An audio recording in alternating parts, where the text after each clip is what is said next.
Olá!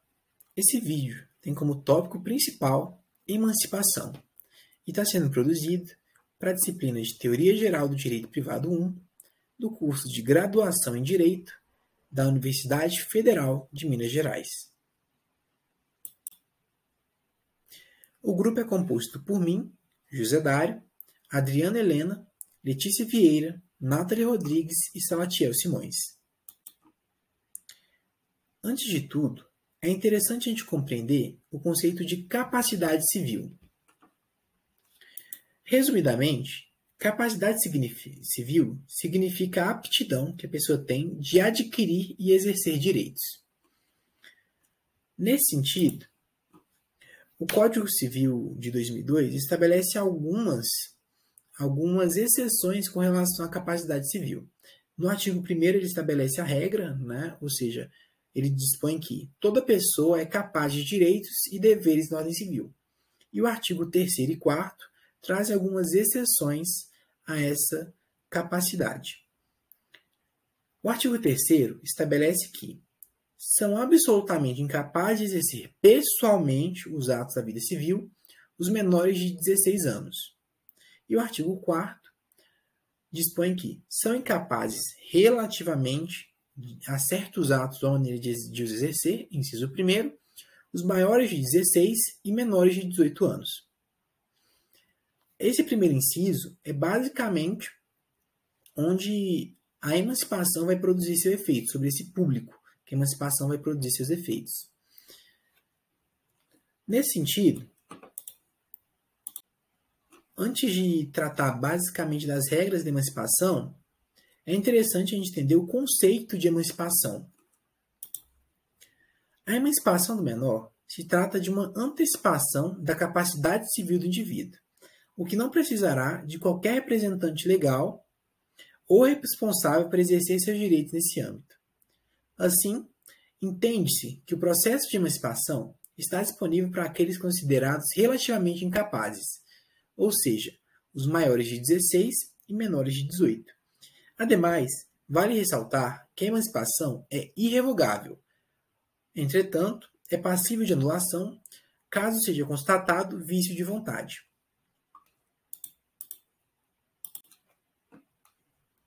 Apesar de rotineiramente as pessoas entenderem a emancipação como um único bloco, a gente tem vários tipos de emancipação. O primeiro é a emancipação legal, que é a modalidade de emancipação oriunda dos fatos previstos em lei, ou seja, no artigo 5º do Código Civil. O artigo 5º dispõe nos incisos 3º, 4º e 5º, respectivamente, que a emancipação pode ocorrer pelo casamento, pelo exercício de emprego público efetivo, pela colação de grau em curso de nível superior, pelo estabelecimento civil ou comercial, ou pela existência de relação de emprego, desde que, em função deles, o menor com 16 anos completos tem economia própria. A gente também tem um outro tipo, que é a emancipação voluntária, que ocorre com autorização dos pais e só é permitida com autorização de apenas um responsável em caso de não haver outro, por este ser decretado morto ou ausente. O processo ocorre por meio de um pedido no cartório de notas, iniciado pelo jovem e os responsáveis, e da formalização em um registro, o qual fornecerá a certidão comprobatória no cartório de registro civil. E, por fim, a emancipação judicial, que é aquela em que há uma disputa judicial, cabendo ao juiz formular uma sentença favorável ou negativa à emancipação do jovem. Se a decisão for favorável, a sentença será repassada ao cartório de registro civil. A citada disputa judicial é ocasionada, em geral, por dois motivos, sendo o primeiro o caso em que os pais não concordam com a emancipação. Já o segundo motivo é aquele em que um tutor abre o caso para requerer a emancipação do menor, visto que tutores não detêm poder familiar sobre o jovem, não podendo, então, optar pela emancipação voluntária. Outro ponto importante da gente abordar são os efeitos da emancipação.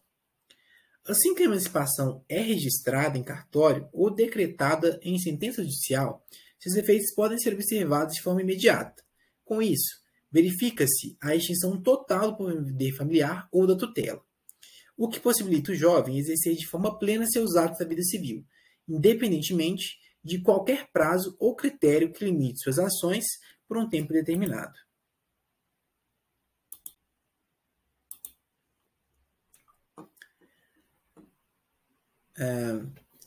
Também é interessante tratar dos direitos e deveres do menor emancipado. Dentre os direitos concedidos aos emancipados, destacam-se os direitos de casar, viajar sem acompanhante, receber herança, firmar negócios jurídicos, assinar documentos, abrir contas bancárias, entre outros. Entretanto, é importante distanciar o conceito de emancipação e concessão de maioridade. Assim, jovens emancipados estão sujeitos à legislação no que diz respeito à proibição do uso de bebidas alcoólicas, a entrada em eventos com classificação etária para maiores de 18 anos, entre outros. Da mesma maneira, a emancipação não extingue a obrigação de pagamento de pensão alimentícia de seu responsável. Pela mesma razão, a questão dos deveres relata o fato de que os emancipados ainda são considerados penalmente inimputáveis, com responsabilidade reduzida perante os possíveis deveres penais que um adulto possa ter. Por fim, a gente gostaria de trazer alguns casos onde corriqueiramente se tem a ideia de que a emancipação seria indicada para se chegar a um fim específico, só que não necessariamente ela vai produzir os efeitos esperados. Um caso bem claro disso é a carteira de motorista.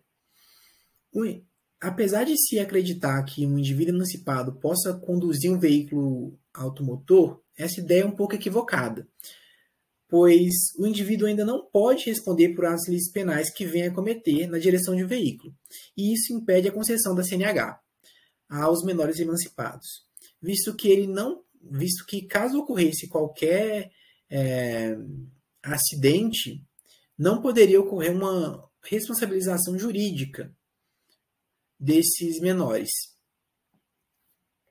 Outra situação é o casamento. O casamento é um ponto que a gente trouxe porque atualmente ele já pode ocorrer entre os menores emancipados com autorização dos pais. Contudo, se tem uma proposta formulada pelo deputado Carlos Bezerra, no caso o projeto de lei 404 de 2021, que pretende dispensar a autorização dos responsáveis por esse ato, concedendo uma autonomia à união conjugal aos emancipados. E a gente também trouxe também, por fim, a posse em concurso público. De acordo com o inciso 5º do artigo 5º do Código Civil, a incapacidade de menores poderá cessar pelo exercício do emprego público efetivo. Esse emprego público efetivo, um exemplo disso é a posse em um concurso público. E um caso onde ocorreu a emancipação seguindo o estabelecido nesse inciso, foi um caso decidido com decisão, que a decisão foi proferida pela 5ª turma do Tribunal Regional Federal, da primeira região, que decidiu por manter a sentença do juiz da 3ª Vara Federal da Seção Judiciária de Minas Gerais, garantindo a uma adolescente emancipada a aprovação em concurso público da UFMG, o direito de ser nomeado e empossado no cargo de técnico de laboratório e análises clínicas para o qual foi aprovada. Por fim, a gente pode concluir que a emancipação é um meio eficaz de conceder a determinados jovens, os quais se entende que têm a capacidade para exercer os atos da vida civil, a legitimidade para os exercê-los sem os limites anteriormente impostos pela lei. Muito obrigado.